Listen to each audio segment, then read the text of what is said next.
On connaît très peu de sermons du Padre Pio. Au long de sa vie à San Giovanni Rotondo, il n'a jamais prêché. Son apostolat se faisait essentiellement, comme vous le savez, dans le cadre de la confession, et il adressait une fois par jour quelques mots aux pèlerins venus le rencontrer lorsqu'il leur donnait sa bénédiction depuis une fenêtre dans les hauteurs.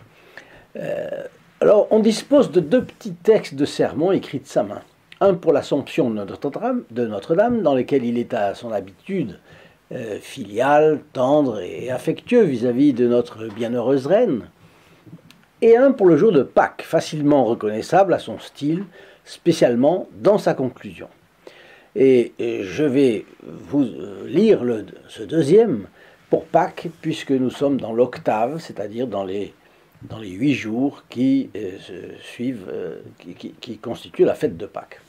Chers amis fidèles du Padre Pio, bonjour, mon nom est Jean Goyard et vous assistez au programme Sur les pas du Padre Pio.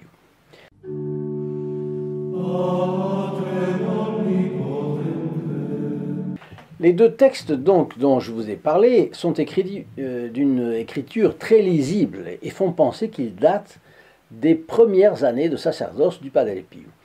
Les spécialistes en ont déduit qu'ils ont probablement été prononcés à Pietrelcina, lorsque le Padre Pio aidait son confrère, curé du lieu, l'archiprêtre Salvatore Panullo. Ayant été ordonné prêtre le 10 août 1910, puis affecté à Pietrelcina dès 1911 pour l'aider à se guérir de ses affections pulmonaires,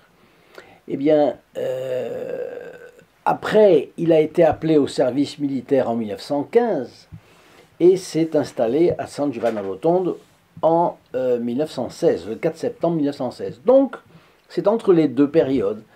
On en déduit qu'il a prononcé le sermon que je vais vous lire entre 1912 et 1915, c'est-à-dire Pâques 1912, 1913, 1914 ou 1915. Voilà le texte du Padre Pio. Malheureusement, vous n'allez pas entendre le son de la parole du Padre Pio. Bien. Après la juste, nécessaire et sainte tristesse de ces jours sacrés, dédiés à la méditation de la passion de Jésus-Christ, surgit la joie de Pâques, anniversaire de la résurrection du Christ, qui nous incite tous, nous, ses disciples, à renaître spirituellement à la grâce. Resurrexit. Il est ressuscité. Voilà le cri de joie que l'Église élève en ce jour de tous les coins de la terre, tous les peuples chrétiens s'exprimant ensemble, célébrant de façon spéciale ce jour saint, répondant à l'invitation maternelle de l'Église avec les paroles de l'apôtre saint Paul, « Allons et marchons dans une vie renouvelée ».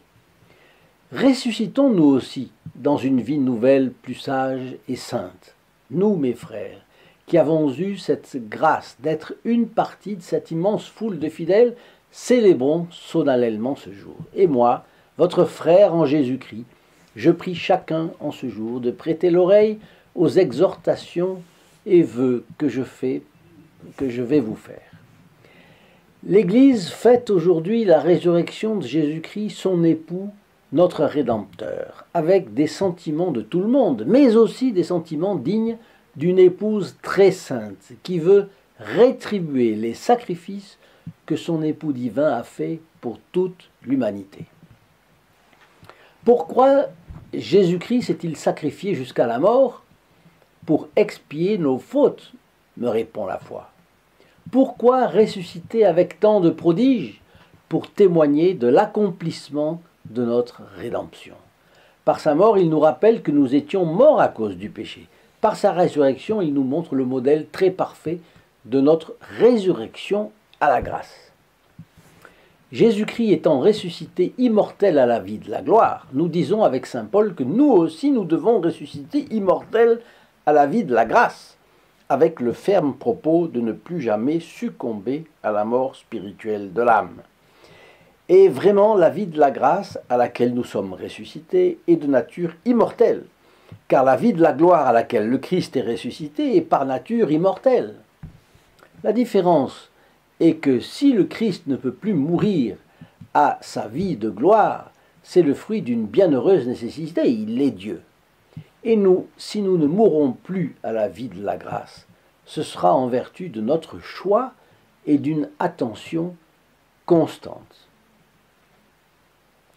Nous aurions voulu, selon les règles d'une stricte justice, qu'une fois ressuscité, le Christ monte immédiatement glorieux à la droite de son Père céleste, en possession de la joie éternelle, en proportion de la mort si amère et implacable de la croix qu'il avait voulu subir.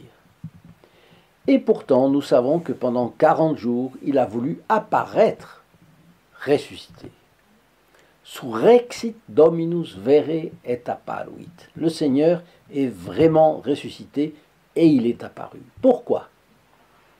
Pour établir, comme le dit saint Léon, par un mystère sublime, toutes les maximes de la bonne nouvelle, de sa bonne nouvelle. Il n'aurait donc pas jugé avoir suffisamment fait pour notre édification si après sa résurrection, il n'était apparu. Pour notre édification. Car il ne servirait à rien de ressusciter comme le Christ si, à son imitation, nous n'apparaissions pas ressuscités intérieurement transformés et renouvelés dans l'esprit. Voilà donc, mes frères, le vœu sincère que je vous adresse en ce jour. Que Dieu bénisse et confirme nos bonnes intentions, afin que le jour de la solennité présente perdure dans la joie de votre bonne conscience, dans l'accomplissement de vos devoirs, dans votre sanctification. Cette attention constante, cet effort pour persévérer dans le bien, dans la mesure où votre sacrifice sera accompli, ne vous paraîtront pas trop longs. Ces 40 jours qui nous séparent de l'ascension viendront aussi pour nous. Ce ne seront pas des jours, mais des mois, peut-être des années. Je vous souhaite, mes frères, une vie longue et prospère, pleine de bénédictions célestes et terrestres. Mais enfin, cette vie finira un jour. Et alors, nous serons heureux si nous sommes assurés des joies d'un heureux passage à l'éternité. Alors notre résurrection sera complète. Plus de danger de perdre la grâce de Dieu. Plus de souffrance, plus de mort, mais une vie éternelle avec Jésus-Christ dans le ciel. Qu'il plaise au Seigneur de ratifier mes vœux par ses bénédictions, et je serai heureux de vous avoir montré comment et combien votre bonheur me tient à cœur, combien je m'emploie pour lui et combien je prie constamment pour lui. Vous remarquez une chose très jolie dans cette conclusion du Padre Pio, c'est que, au fond, d'une manière très légère, il parle des fins dernières, il parle de la mort, et il dit même que la mort peut venir pour chacun dans quelques jours, dans quelques semaines, dans quelques mois, dans quelques années, qu'il souhaite que ce soit évidemment une longue vie pour chacun, et une longue vie dans la grâce de Dieu et avec beaucoup de bénédictions temporelles et spirituelles, mais que cette vie va finir de toute façon pour chacun de nous. Et qu'à ce moment-là, il le laisse sous-entendu, mais il y aura le jugement de Dieu, et que on sera heureux si à ce moment-là on a pu s'assurer des joies de la vie éternelle, d'un heureux passage à l'éternité. Et vous voyez comme il le fait délicatement. Pourquoi? Parce que quand il est en confession, il voit tout de suite s'il est en face de quelqu'un qui est un dur à cuire, avec lequel il faut parler brut de décoffrage, ou alors si c'est quelqu'un de sensible, mais là il parle à tout le monde, donc il ne choque personne, il englobe comme si tout le monde était sensible. C'est très apostolique de sa part, mais il n'empêche qu'il dit, même à des personnes sensibles, qu'est-ce que c'est la vie. Et la vie, il le dit bien, ce sera des sacrifices pour le moment. Et si vous arrivez à tenir ce sacrifice, des efforts, une attention de tous les instants pour être fidèle au bon Dieu, eh bien, quand vous serez au moment de la mort, vous aurez la joie de vous être assuré un passage heureux de cette vie à la mort, à l'autre vie. Je trouve très délicat de sa part et je ne voulais pas manquer de vous le signaler. Bien entendu, vous savez que vous trouvez ici, dans la description de cette vidéo, vous trouvez le site sur lequel je vous donne dès maintenant rendez-vous, st-padre-pio.fr. Et là, vous pouvez, il y a un itinéraire, vous pouvez vous laisser guider. Si vous avez aimé ce sermon du Padre Pio, hélas, par la voix de votre serviteur, eh bien tout de même, vous avez la possibilité de mettre votre j'aime, bien entendu, surtout de le partager. Et rappelez-vous que vous êtes à l'avant-poste pour nous faire connaître, cette chaîne à vos amis et sur les réseaux sociaux. Donc, je vous souhaite une très très bonne journée et je vous dis à très bientôt. Au revoir.